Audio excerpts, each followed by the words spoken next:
제가 주일 낮 예배 이게 쓰는 게 한 6년, 7년 됐나요?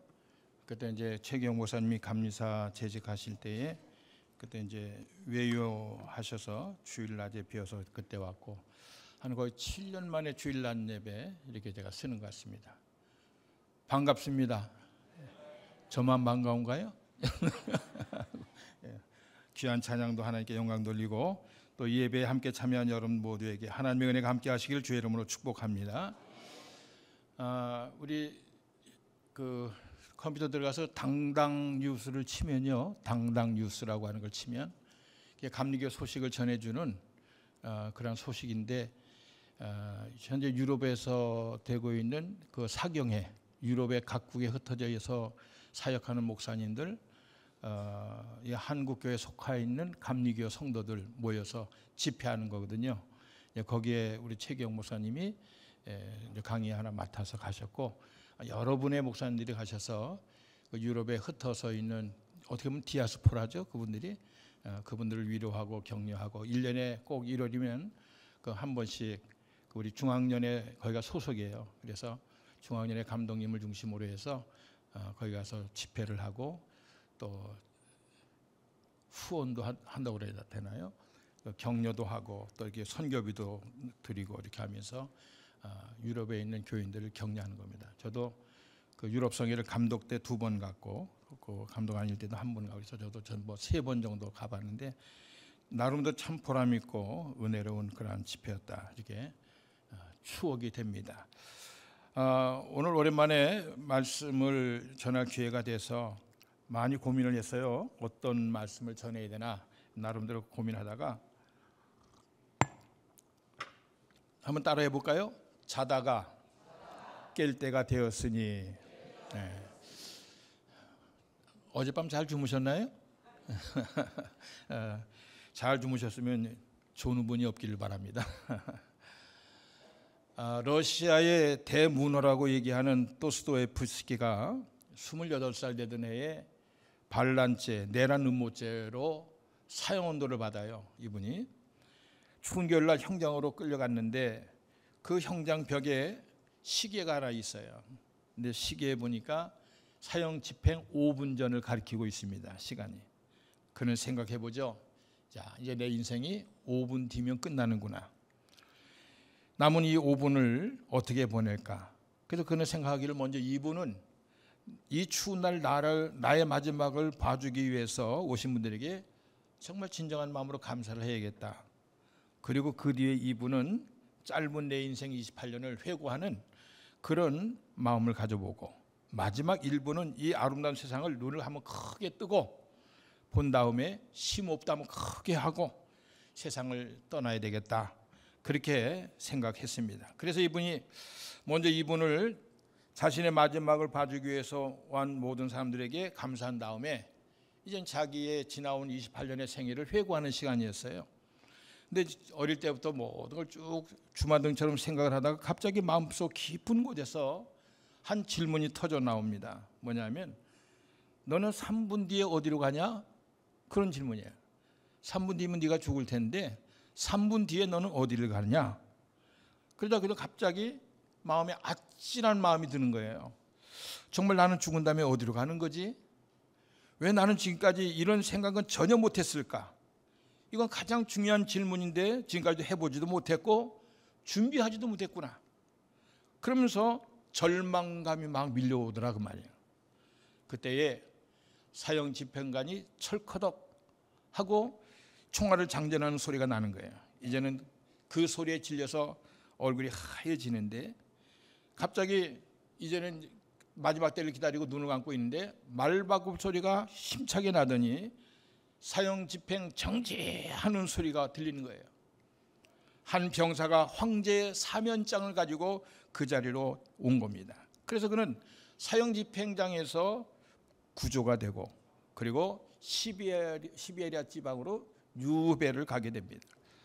자, 그것이 그의 일생을 살아가는 날 동안 나름대로 큰 경험이 돼서 결코 그걸 어떻게 잊을 수가 있겠어요. 그래서 가능하면 그는 남은 인생을 살아갈 때에 그 모든 시간을 쪼개서 정말 한 시간 한 시간을 아까워하면서 사용을 했고 하나님과 모든 사람에 대해서 항상 고민을 하면서 그렇게 위대하고 귀한 작품들을 이분이 많이 써냈다고 하는 그런 일화입니다. 여러분, 많은 사람들이 어떻게 하면 오래 살까? 내 인생의 길이를 나름 늘려보려고 무진 애를 씁니다. 10년이고 20년이고 내 인생의 길이를 늘리는 길은 없을까? 고민들 많이 하죠. 어떻게 하면 더 건강히 오래 살까? 근데 여러분, 인생의 길이는요, 내가 원한다고 해서 길어지는 게 아닙니다. 이미 나에게 주어진 시간들, 또 나에게 허락된 모든 상황들을 우리가 어떻게 해야 고귀하고 보람있게 채워갈 것인가, 이것에 대해서 우리가 나름대로 고민을 하면서 그럴 때에 우리가 충만한 인생을 살아갈 수 있는 비결이 된다. 그런 말씀을 우리가 나눠야 될 줄 압니다. 이것이 우리 모두에게 주어진 진정한 과제라고 생각을 하는 거죠. 미국 영화 중에 여러분들도 아마 다 웬만하면 보셨을 거예요. 한 20년 됐나요? 이 영화 나온 지가. 라이언 일병 구하기. 보신 분 손 들어보세요. 예, 라이언 일병 구하기. 아마 많이들 보셨을 거예요. 명화 중에 하나니까. 이 영화 내용이 뭔가 하면 2차 세계대전 말미에 노르망디 그 상륙 작전이 있었잖아요. 그때쯤에 미국에서 한 여론이 들끓어요. 어떤 여론이냐면 한 가정에 4명의 아들이 있는데 4명 모두가 징집이 돼서 다 전쟁에 나간 겁니다. 그런데 불행하게도 위에 3 아들이 다 전사를 하죠.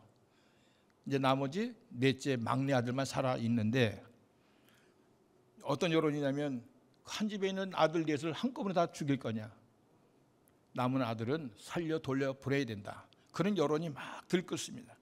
그러니까 이 여론이 받아들여지면서 미국 행정부에서 막내 아들을 전선에서 빼내서 집으로 돌려보내라. 특별 명령이 떨어지죠. 그래서 라이언 일병 구하기 작전이 시작이 되는 겁니다. 이 한 명의 결론을 얘기하면 이 한 명의 병사를 구하기 위해서 8명의 특공대가 다 죽습니다. 그 한 명을 구하고. 그러니까 이거는, 이 영화는 문화적으로 보자면 미국을 잘 선전하는 그런 영화입니다. 우리 미국은 한 사람의 병사를 위해서 이렇게 얼마든지 희생할 수 있다는 거죠. 우리는 국민 한 사람을 위해서 어떤 희생을 치를 각오도 돼 있다. 이걸 세계에 확실하게 보여준 영화가 라이언 일병 구하기라고 하는 영화입니다. 그런데 여기에 감동을 하나 더하는 아주 중요한 클라이막스가 있지요. 그건 뭐냐면 살아남은 자는 어떻게 남은 삶을 살아야 되겠느냐라고 하는 이야기입니다. 이걸 보여주는 거죠. 자, 이 특수부대의 지휘관이 밀러 데위어라고 하는 사람인데, 라이언 일병을 구하고 이 사람도 마지막 제일 늦게 전사하잖아요. 그런 죽어가는 자기 모습을 이렇게 라이언 일병이 이렇게 쳐다보고 있는 거예요. 그런 라이언 일병에게 뭐라고 얘기를 하냐면, 마지막 유언이죠.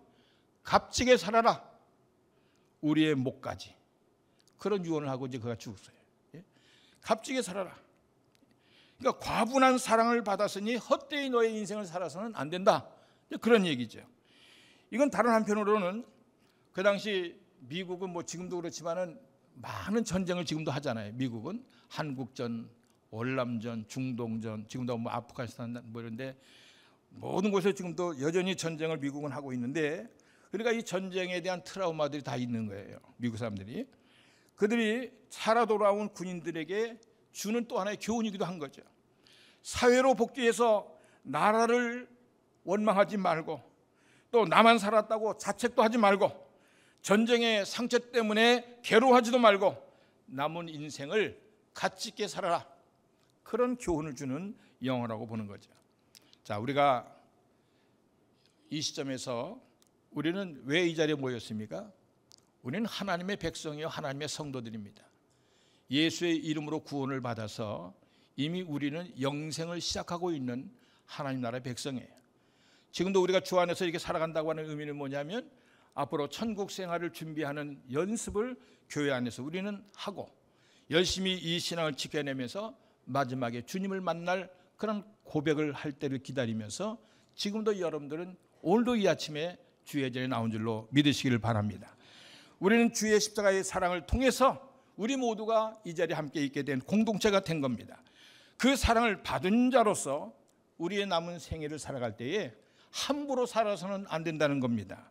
그렇다면 어떻게 살아가는 것이 우리가 가치 있는 삶을 사는 거냐 하는 거죠.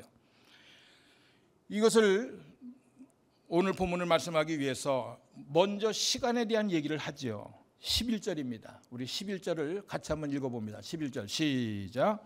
또한 너희가 이 시기를 알거니와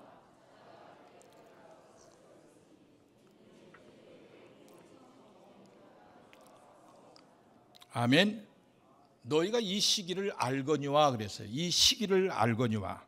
지금이 어느 때인가를 확실하게 먼저 알아야 된다 그런 얘기예요. 사람들은 시간을 얘기할 때 이것을 크게 세 가지로 얘기를 구분하죠. 과거라고 하는 시간, 현재라고 하는 시간, 그리고 미래라고 하는 시간으로 이해를 합니다. 오늘 본문도 그런 거죠. 과거는 뭐냐면 과거는 잠자는 때예요. 지금은 뭐예요? 지금은 자다가 깰 때다 말이죠. 그리고 미래는 뭐냐? 미래는 구원의 날이라 이렇게 얘기하고 있어요. 12절을 보면 좀 더 자세한 설명이 나오죠. 12절 상반부 앞절만 읽어봅니다. 12절 시작. 밤이 깊고 낮이 가까웠으니. 다시 말해서 과거는 밤이에요. 지금은 언급하고 있지 않지만 앞에는 밝은 대낮이 기다리고 있습니다. 그러니까 지금은 언제라는 거냐? 지금은 새벽이라는 거죠. 아직 깊은 밤도 아니고 낮도 아니고 새벽 시간이라는 거예요. 그러니까 어둠이 가시지 않은 새벽, 이것이 우리 그리스도인들의 시간 이해라 이렇게 보시면 됩니다. 주님이 모든 것을 밝히 드러내시는 밝은 대낮과 같은 그날은 심판의 날이거든요. 그 앞에 우리가 서게 되는 날이거든요. 그러니까 그 날이 우리 앞에 분명히 있다는 거죠. 이것을 항상 의식하며 너희들은 살아야 된다. 오늘 성경은 그렇게 말씀하는 겁니다. 이것을 의식하고 사는 삶을 우리는 종말론적인 신앙이라고 그렇게 얘기를 하죠. 여러분, 미래를 이해하는 두 가지 이해가 있어요. 두 가지 방법이 있는데 하나는 미래학이라고 하는 학문이 있습니다. 또 하나는 우리가 신앙적으로 얘기하는 종말론 얘기입니다. 자, 미래학을 여러분들이 아시잖아요. 과거, 현재를 기점으로 해서 앞으로 어떠한 미래가 우리 앞에 올 것이다, 도래할 것이다, 이걸 미리 예측하고 준비하는 게 그게 미래학이라는 학문이죠. 그런데 종말론은 좀 다르죠. 하나님의 약속을 근거로 결정된 역사의 종말이 있다, 종말은 반드시 온다는 것을 전제로 하고 그날을 대비해서 오늘을 내가 어떻게 살아야 되느냐, 이걸 생각하고 준비하는 것, 이게 종말론이죠. 그래서 신학인의 역사관은 미래학이라기보다는 우리는 종말론적으로 살아야 된다는 거죠. 근데 종말론 그러면 사람들은 약간 좀 반응이 안 좋아요. 이단 색채도 띄어지는 것 같고 이상한 신앙을 갖고 있는 사람만 얘기하는 것 같고. 근데 아니죠. 종말은 분명히 있는 거고 성경의 약속이고 마지막 하나님의 예수께서 우리에게 주신 모든 약속의 책 성경에 남은 하나의 마지막 남은 약속이 뭐예요? 주님 다시 오는 거 아닙니까? 그 약속을 바라보고 기다리는 게 종말론이죠. 근데 언제 종말이 오느냐, 몇 년, 몇 월, 며칠 어떻게 오신다라고 하는 것을 계산까지 다 해놓고 그렇게 하는 곳들이 종종 가다 역사 속에 일어나죠. 그건 분명히 말하지만 그건 뭐라고 부르죠? 우리가 이단이라고 그럽니다. 그건 이단이에요. 왜? 성경은 분명히 말씀하거든요. 그날과 그 시는 아무도 알지 못하고 오직 누구만 아신다고요? 예? 누구만 아셔요? 하늘의 아버지만 아신다. 그건 예수님도 몰라. 하늘의 아버지만 아신다고 성경은 말씀합니다. 자, 마태복음 25장을 보게 되면 10처녀 비유 나오죠. 그 중에 5처녀는 지혜로운 처녀였고 5명의 처녀는 무슨 처녀예요? 미련한 어리석은 처녀라고 성경은 말씀합니다. 근데 이 5처녀는, 슬기로운 5처녀는 신랑이 올 줄 알고 기름을 준비해서 마지막 잔치 자리에 들어가는데, 여기 어리석은 5처녀는 기름을 준비 못해서 결국은 잔치 자리에 들어가지 못한다, 그런 얘기거든요. 여기서 질문 하나 드려보면, 자, 슬기로운 5처녀, 어리석은 5처녀, 이게 극단적으로 구분이 되지만 공통점은 하나 있습니다. 공통점. 그게 뭔지 아세요? 공통점. 예? 신랑이 언제 올지를 모른다는 거죠. 지혜롭거나 어리석거나 그 신랑이 언제 올지는 아무도 모르는 거예요. 근데 여러분 분명히 아셔야 될 게 뭐냐면, 자, 우리가 보통 말하는 이 지혜, 신랑이 언제 올지 아는 게 지혜가 있는 게 아니에요. 먼저 앞으로 되어질 일을 미리 아는 거, 그건 지혜가 아닙니다. 그건 어떻게 될지 누가 알아요? 우리 앞날도 모릅니다. 아무도 우리 앞날은 어떻게 될지 몰라요. 그러니까 언제 어떻게 오실런지에 대해서는 우리가 그걸 미리 안다? 그건 지혜가 아닙니다. 그러면 오늘 성경이 말씀하고 있는 지혜는 뭐냐? 지혜의 여부는 준비하고 있냐? 준비를 하지 못하고 있냐? 준비하고 있으면 지혜로운 거고, 준비를 하지 못하고 있으면 어리석은 거다, 그런 얘기입니다. 그러니까 이 지혜로운 처녀는요, 신랑이 언제라도 올 수 있다고 믿고 미리미리 기름을 다 준비한 거 아닙니까? 근데 어리석은 처녀는 언젠가는 오시겠지, 아직은 그런데 아닐걸, 준비를 차차 나중에 해도 된다라고 이렇게 생각하는 것, 그게 미련한 짓이었다는 것이죠. 분명한 미래를 준비하지 않는 것이 미련하고 어리석은 것이다. 성경은 이것을 우리에게 교훈하고 있는 겁니다. 그래서 그런 농담을 해요. 종말론 신앙의 반대말은 뭘까? 이건 뭐 같아요? 종말 신앙의 반대. 그건 차차 신앙이다 그러더라고요. 차차 신앙. 예? 차차 하지 뭐 좀 이따가 해도 되지. 뭐 하긴 하는데 앞으로 기회 되는 대로 하지. 우리가 주의를 하면서 그렇게 얘기하는 경우가 종종 있지요. 그게 어리석은 일이라는 겁니다. 마틴 루터가 그래서 재미있는 말을 했어요. 어느 날 사탄이가 모든 마귀들을 소집을 합니다. 그리고 그들에게 질문해요. 자, 어떻게 하면 인간들을 천국 못 가게 할까? 어떻게 하면 인간들의 마음을 세상에 묶어둘 수가 있을까? 좋은 방안이 있으면 얘기해봐라. 그랬더니 한 마귀가 일어나서 하는 말이, 저는 사람들 마음속에 하나님은 계시지 않는다 라고 하는 마음을 집어넣겠습니다. 그러니까 사탄이 하는 말이, 야, 그 전략은 하도 오래 써먹은 거라 잘 안 통할 걸, 좀 더 좋은 방법이 없냐? 그랬더니 다른 마귀가 또 일어나서, 저는 사람들 마음속에 지옥은 없다는 마음을 주겠습니다. 지옥 없으니까 마음대로 살아라. 그래서 안심하게 해놓고 지옥으로 끌고 가겠습니다, 이러는 거예요. 그러니까 이 말을 들은 사탄이가 또 고개를 저으면서 그 전략도 별거야. 왜냐하면 인간들은 세상을 살면서 웬만큼 지옥을 다 경험하거든, 그러는 거예요. 세상에서 지옥을 경험한다는 거예요. 그래서 사람들이 지옥이 없다는 것을 믿는 사람도 있지만 안 믿는 사람도 많다는 거죠. 그러니까 또 다른 마귀가 일어났어요. 그리고 하는 말이, 저는 인간들의 마음속에 또 인간들의 삶 속에 고난을 막 주겠습니다. 너희들 예수 믿으면 이렇게 망하는 거야. 예수 믿으면 이렇게 고난을 당하는 거야. 그렇게 유혹하겠습니다. 그랬더니 사탄이가 뭐라고 그러는지 아세요? 야, 그건 우리가 썼던 전략 중에서 가장 실패한 전략이다. 왜냐하면 예수 믿는 것들은 고난을 받으면 오히려 하나님을 더 잘 찾아가는 거 아니겠냐. 역사적으로 보니까 그렇더란 말이죠. 그럴 때 마지막 저 구석에 있던 한 마귀가 일어나서 얘기를 합니다. 저의 전략은 이렇습니다. 자, 그들 모든 거 다 인정합시다. 그러나 서두를 것 없다. 천천히 하자. 나중에 하자. 다음에 하자. 이런 마음을 갖도록 하겠습니다.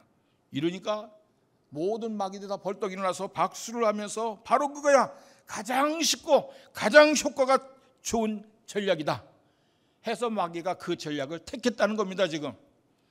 그러니까 어떻게 되겠어요? 앞으로 뭐 차차 하지, 다음에 하지, 이렇게 하는 마음이 우리 속에 들어오는 거는 누가 주는 거라고요? 성령이 주는 마음은 절대로 아닌 거예요. 미루지 않기를 바랍니다. 금년 한 해 동안 여러분들 하고자 하는 계획이 있어요? 안 되면 또 내년 가서 하면 되지. 그러면 안 돼. 그런 마음은 누가 주는 거예요? 마귀가 주는 거예요. 여러분들 절대로 내 마음속에 들어오는 아름다운 성령이 주시는 생각들, 뭔가 내 마음에 주시는 감동들, 하루 이틀 밀리고 한 달 두 달 밀리면요, 그거 안 해버리고 맙니다. 언제 내가 그런 감동을 받았던가 다 잊어버리고 마는 거예요. 하나님이 주시는 감동은 어떻게 하는 거다? 즉시로 하는 거다. 바로바로 하는 거다. 뒤로 미루면 반드시 빼앗겨가는 존재가 있어요. 누가 빼앗겨가요? 마귀가 빼앗겨가는 거예요. 믿으시면 아멘. 그리고 미래라고 하는 것은 여러분은 주님의 밝고 분명한 심판이 우리 앞에 있는 거예요. 그게 종말 신앙입니다. 신앙적으로 영적으로 과거는 어둠과 죄와 정욕에 빠졌던 시간입니다. 그럼 지금이라고 하는 시간의 전제는 뭘까요? 이 정체는요, 지금은 과거하고 미래의 중간이에요. 중간기입니다. 그러니까 죄와 심판의 중간이 되는 거죠. 이거 신학용어로 중간기, 중간기간이라는 거죠. 이 중간기의 성격은 뭐냐면, 그 중간에 지금이라고 하는 이 순간은 변화와 결단의 시간이다, 그 말이에요. 과거의 어둠을 이제는 벗어버리고 미래의 빛을 향해서 나가기로 내가 그렇게 변하기로 결심할 수 있는 절호의 최후의 시간이다. 그렇게 믿으시면 됩니다. 더 쉽게 말하면 미래를 고칠 수 있는 마지막 찬스다. 그렇게 보시길 바랍니다. 자, 그러면 우리가 뭐를 바꿔야 되느냐는 거죠. 뭐가 변화되어야 되느냐. 오늘 본문은 아주 쉽게 비유를 들어서 설명을 합니다. 12절 볼까요? 자, 12절 한 절만 다 함께 읽습니다. 시작.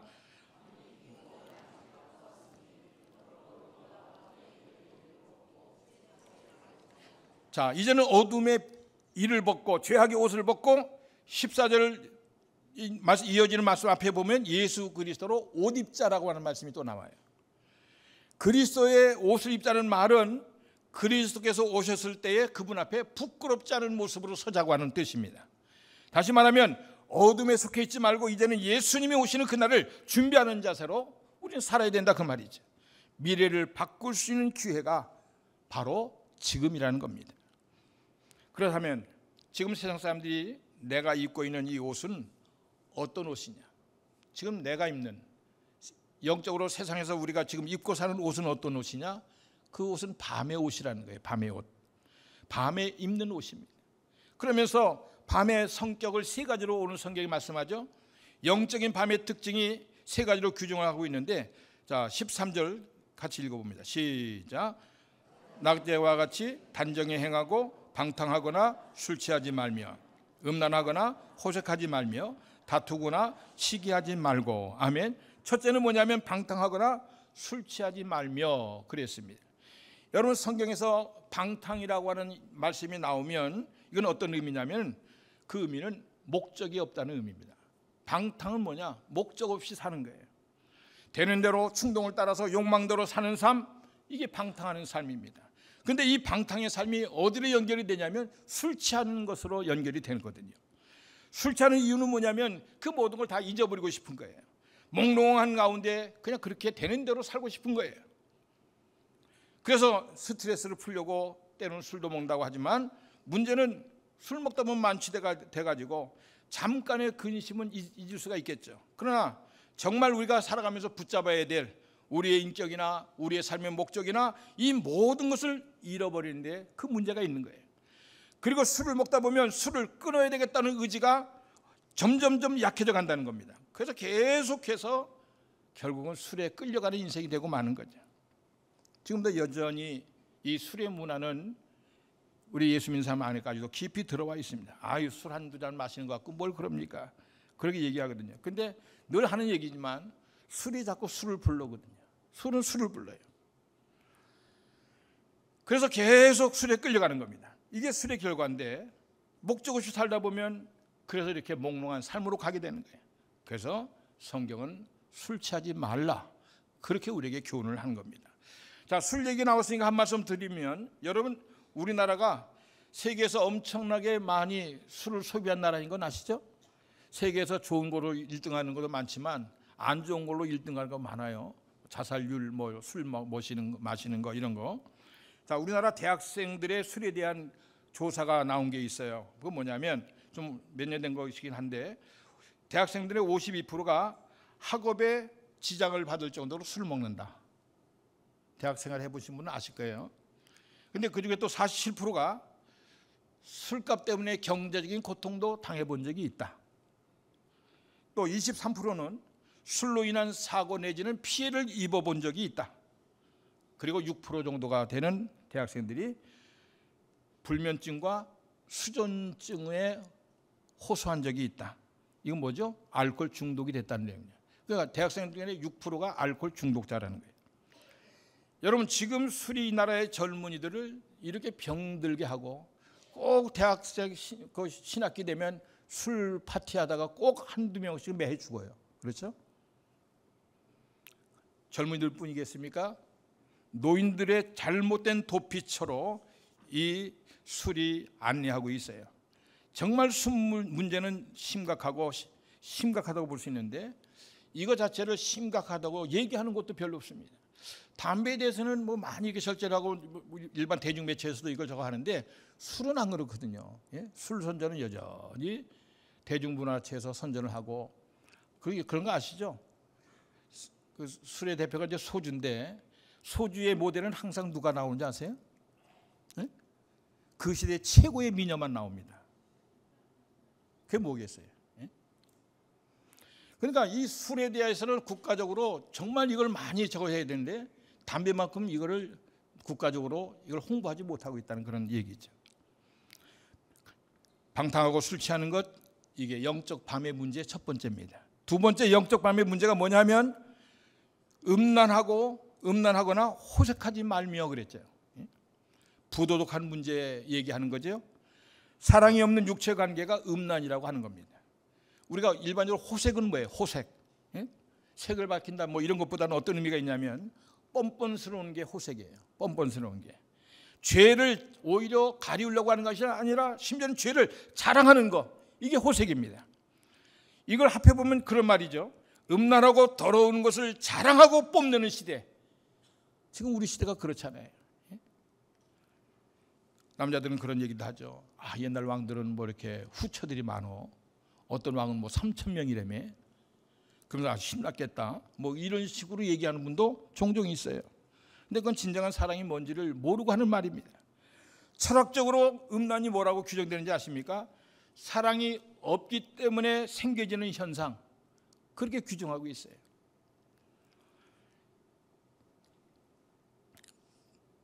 우리가 살아가는 날 동안 정말 아무도 진정으로 사랑하거나 사랑을 확인할 수 없기 때문에 다른 대상을 찾아서 가는 것이 문제가 되고, 또 마음과 마음이 통하지 않기 때문에 부부간이라도 자꾸 사람들이 외적으로 그렇게 돌아다니는 겁니다. 정말로 사랑한다면 사랑의 대상은 하나로도 충분합니다. 내 아내, 내 남편 하나 사랑하기도 버거운 거예요, 사실은. 이 시대가 점점 더 음란해진다는 이유는 뭡니까? 이 시대가 그만큼 가정이나 모든 삶의 여건 속에서 진정한 사랑은 없어지고 사람들의 외로움의 눈물은 더 짙어져 간다는 그런 표시이기도 합니다. 더군다나 그런 부도덕을 뻔뻔스럽게 자랑하는 시대가 됐다는 얘기입니다. 뭐 부부관계 아니고도 애인 하나 없으면 바보 소리를 듣는 그런 시대가 됐으면 말도 하겠죠. 그건 아닌 겁니다. 이게 어둠의 두 번째 특징이고, 세 번째 특징은 뭐냐면 다투거나 시기하지 말고 그랬습니다. 다투거나 시기하는 것은 어디서 오는 거냐? 비교의식에서 오는 거거든요. 여러분, 내가 하나님만을 생각하고 나의 인생 앞길만 생각한다면 남과 비교해 볼 시간이 어디 있습니까? 하나님 앞에 내가 어떻게 서야 하는지를 생각하는 것만도 우리는 너무나 분주한 거예요. 그런데 사람들은 그러지 않습니다. 왜? 저들은 하나님은 안중에 없거든요. 하나님은 없다고 생각하거든요. 그러니까 사람들만 바라보고 사람들과 비교하면서 인생을 낭비하는 일들이 우리에게는 너무나 많은 거예요. 쉬운 예를 들어보면 내가 정말 배고파서 힘든 것이 아니고 내가 배고파서 불행한 것이 아닙니다. 상대적으로 남들이 부유하게 나보다 더 잘 사니까 이것 때문에 내가 불행한 거죠. 상대적 빈곤이라고 그랬죠. 많은 사람들이 피곤에 지쳐 있는데 피곤한 이유가 뭐냐? 내가 일을 너무나 많이 해서 그런 것이 아니고 남들과 자꾸 비교하다 보니까 피곤해지는 거예요, 그 인생이. 그래서 휴식 장소에 가서도 쉬지를 못합니다. 남들과 비교하느니라고. 다른 사람과 나를 비교하고 평가하고 더 나가서 원망하고 정죄하고 그러는 가운데 우리가 제대로 쉼을 갖지를 못하는 것입니다. 다른 사람만 생각하지 않아도 그러므로 내 영혼은 고요해질 수 있습니다. 내 영혼이 그래서 고요해지기를 원한다면 다른 사람과 비교하는 일을 안 하면 됩니다. 하나님 앞에서 나만을 생각하십시오. 그러니까 이 밤의 특징 세 가지를 정리하면 그런 거예요. 인생의 목표가 없는 겁니다. 되는 대로 살아가고 몽롱한 대로 술 취한 대로 살아가고 진정한 사랑이 없어요. 그래서 음란에 빠지고 죄를 자랑합니다. 그리고 서로 비교하면서 질투하면서 살아가는 것이 이 밤의 세계의 특징이다, 그 말이죠. 왜 그렇게 됐을까요? 이유는 간단하죠. 하나님을 떠났기 때문에 그렇다는 겁니다. 오늘 우리가 살고 있는 이 시대를 보면 사람들은 그렇게 얘기하죠. 아, 요즘처럼 밤에도 얼마나 밝은 시대가 옛날에 있었냐고. 뭐 한밤에 나가봐도 뭐 도로에 가로등, 네온 사인 얼마나 황홀합니까? 역사 속에서 이렇게 밝은 때가 없었거든요. 그런 분도 있죠. 그러나 세상의 불은 그렇게 밝아져 가는지 모르지만 밤이 없을 정도로 도덕적으로 볼 때는 그 어두움이 더 심각합니다. 정말로 깜깜절벽입니다. 이 시대가 시기하고 질투하고 언어의 폭력과 또 이런 SNS를 통한 무작위로 올라가는 댓글과 악플들, 이런저런 방법을 동원해서 사람들을 서로 괴롭히는 일들이 얼마나 많은지 몰라요. 이것이 어둠의 증거인데 문제는 이런 속에 살면서도 그것이 어둠인조차도 모르고 산다는 겁니다.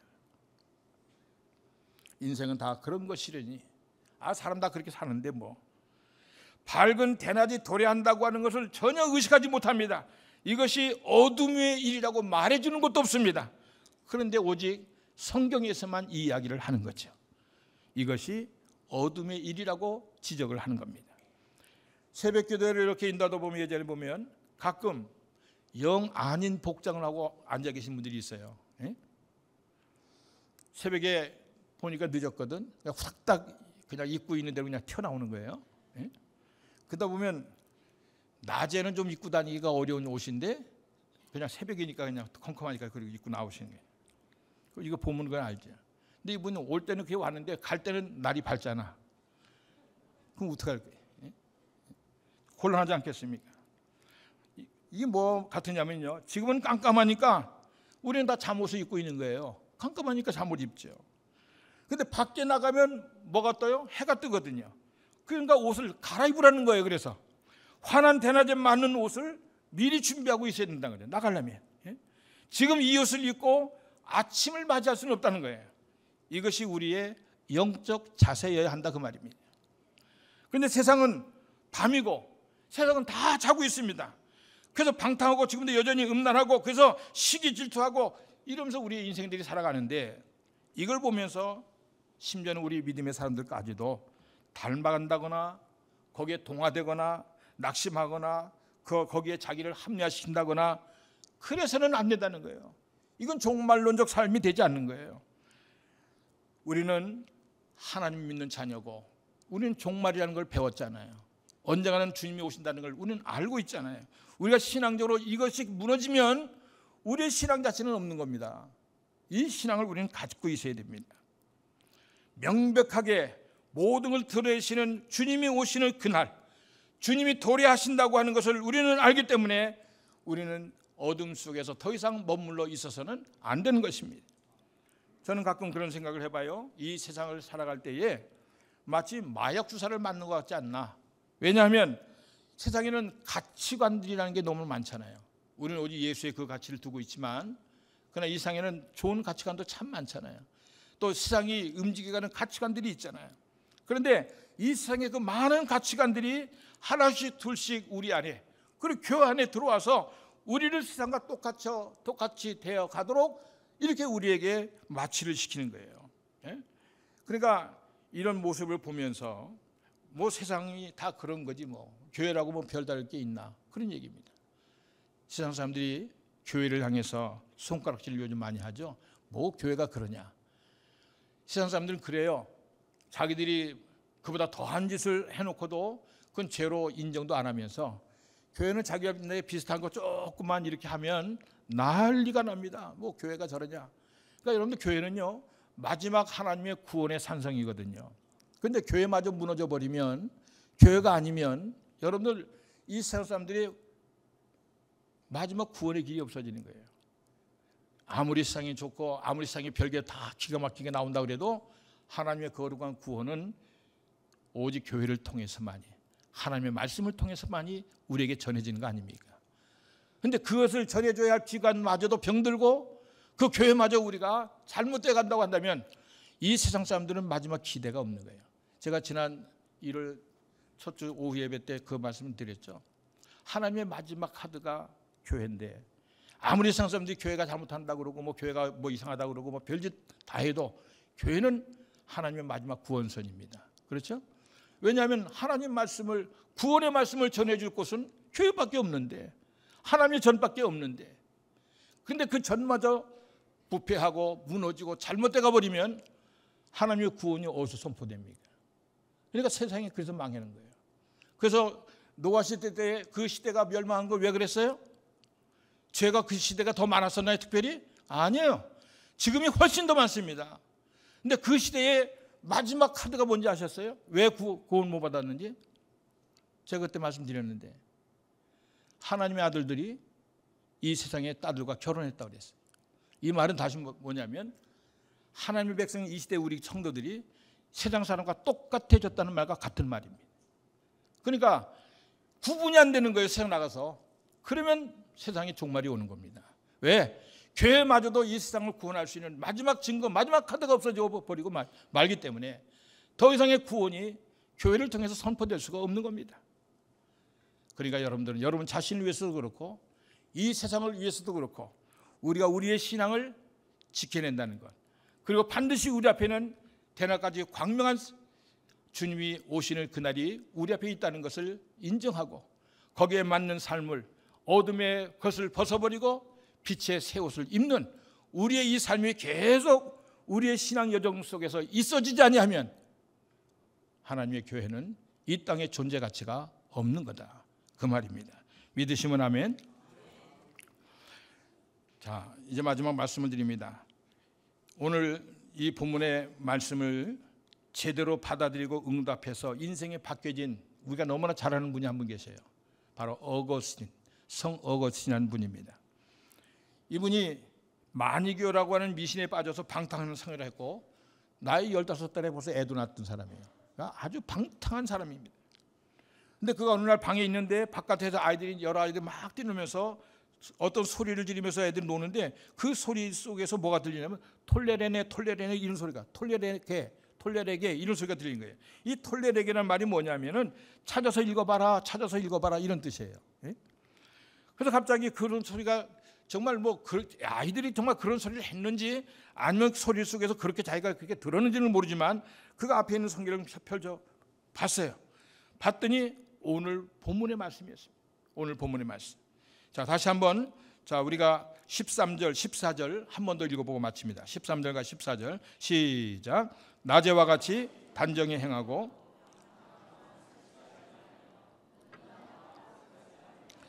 다투거나 시기하지 말고 오직 주 예수 그리스도로 옷 입고 정욕을 위하여 육신의 일을 도모하지 말라. 어거스틴이 이 말씀을 읽으면서 이것이 자기의 삶에 대한 고발이다, 그는 그렇게 응답을 했습니다. 그리고 하나님이 자기를 위한 말씀이라고 생각했습니다. 그리고 내가 이렇게 살아서는 안 되지, 자기는 변하지 않으면 안 되겠다고 결심을 하고 지난 모든 방탕했던 과거를 다 청산해버립니다. 탕하였던 어거스틴이 성자 어거스틴으로 바뀌는 그런 순간이었습니다. 오늘 이 본문이 그 옛날 어거스틴에만 주었던 말씀이겠습니까? 오늘 주님 앞에 선 우리 모두에게 주신 하나님의 음성으로 들으면, 그리고 그 말씀을 듣고 나도 변해야 되겠다고 하는 말씀을 마음에 새기면 내가 분명히 변하고 우리 교회가 변하고 이 나라와 민족이 변하고 세계도 변할 줄로 믿습니다. 하나님의 명령률을 알고 내가 받으면 내 과거가 옛날에 어땠든지 간에 우리는 이 순간 새롭게 시작할 수가 있고, 이제부터 나는 과거에 속한 어둠의 빛을 벗어버리고 이제 주님 앞에 설 준비를 하면서 단정하게 행하고 더 나아가서 주님을 기쁘게 맞이할 준비를 잘하는 그러한 성도로 살아가야 될 줄로 믿습니다. 그러면 세상 사람들이 물을 거예요. 왜 그렇게 사냐? 왜 어떻게 그런 삶을 살 수 있냐? 그럴 때 우리는 분명한 대답을 할 수 있어야 됩니다. 주님의 날이 다가오고 있기 때문입니다라고, 그리고 이제는 자다가 깰 때가 되었기 때문입니다라고 분명하게 답을 할 수 있어야 됩니다. 이것이 진정한 우리 그리스도인의 삶이고, 그때의 어두운 세상에서 등불이 우린 되어서 부족하지만 우리의 작은 그 모습을 보면서 많은 사람들이 우리와 함께하는 그러한 기회가, 내가 살고 모두를 살릴 수 있는 그러한 축복이 우리에게 임하게 될 줄로 믿습니다. 이러한 삶이 여러분 모두에게 함께 하시기를 주의 이름으로 축복합니다. 기도하겠습니다. 살아계신 아버지 하나님, 감사합니다. 오늘 우리가 살고 있는 이 사회가 너무나 안타까운 그런 많은 일들을 보면서, 특별히 심지어는 하나님의 거룩한 교회들마저도 초갈등을 빚고 있는 그러한 시대가 아닙니까? 이 나라 이 민족이 어떠한 나라였는데 하나님이 지키지 아니하셨으면, 하나님이 건져주지 아니하셨으면 이 나라 대한민국은 오늘을 분명히 볼 수가 없었습니다. 과거에 우리의 신앙의 선배들이 기도했고 믿음으로 지켜냈고 하나님이 세우셔서 오늘의 대한민국이 건강하게 자라오게 된 줄로 믿습니다. 지금 우리는 겉으로는 풍요해 보이지만 위기를 맞고 있습니다. 그 중심에는 우리 기독교인들이 있습니다. 먼저 우리부터 변해야 될 줄로 믿습니다. 참 예수의 사람으로, 변화의 사람으로, 어두움에서 빛의 사람으로 우리가 변하지 아니하고는 오늘 우리의 사회를 바꿀 수가 없습니다. 우리부터, 나부터 감당해낼 수 있는 힘을 우리 모두에게 더하여 주시옵소서. 예수님의 이름으로 감사하며 기도하옵나이다.